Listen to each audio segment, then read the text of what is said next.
వెళ్దాం అనుకున్నాడు. దేవుడి దేవాలు వెళ్ళాలా, ఎల్లుండి రోజు ప్రీ రిలీజ్ ఇది ట్రైలర్ లాంచ్ చెర్లపల్లి జైల్లోనే జరిగేది. మనోడిని పెట్టి మేమందరం అక్కడికి వెళ్ళేవాళ్ళం. ఏంటి ద్వారకా ఎంత రిస్క్ చేసావు, ఎంత ప్యాషన్ ఉంటే మాత్రం అని చెప్పి ఆయనకి కొద్దిగా ఓదార్పు చేసి వచ్చేవాళ్ళం. సో తర్వాత పుస్తకాలు చదివాడు, సో అంతవరకు ఓకే.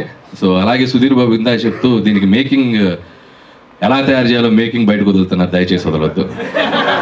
ఎందుకంటే ఇప్పుడు ముఖ్యంగా తయారు చేయడం మొదలెడితే ముందు మా వాళ్ళని మూర్తి గారు ఒకటి తయారు చేసుకుంటారు, రాజేష్ ఒకటి తయారు చేసుకుంటారు, నాగేంద్ర గారు ఒకటి తయారు చేసుకుంటారు. ఇక వాళ్ళని ఎవరు అంటానికి కూడా ఉండదు, పోల్ చేయడానికి కూడా ఉండదు. కాబట్టి దయచేసి ఎలా తయారు చేశారో మాత్రం చెప్పొద్దు. ముందు కూడా ఏంటి కండిషను, అది ముందు అది వేస్తారు కదా. సో దయచేసి ఈ సినిమా చూసి ఇలాంటివి ఏవి నేర్చుకోవద్దని చెప్పండి.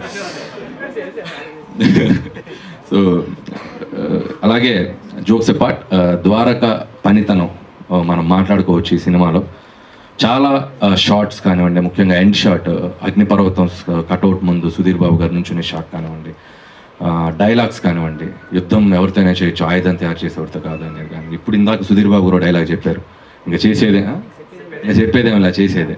సో ఇలాంటి వన్ లైనర్స్ కానీ, సో ఇవన్నీ చూస్తేనే అర్థం అవ్వాలి డైరెక్టర్కి ఎంత కన్విక్షన్ ఉందనేది. సో నాకు తెలిసి ఇతన్ని మనం ఇంకా ఎక్కువ రోజులు చూస్తాం.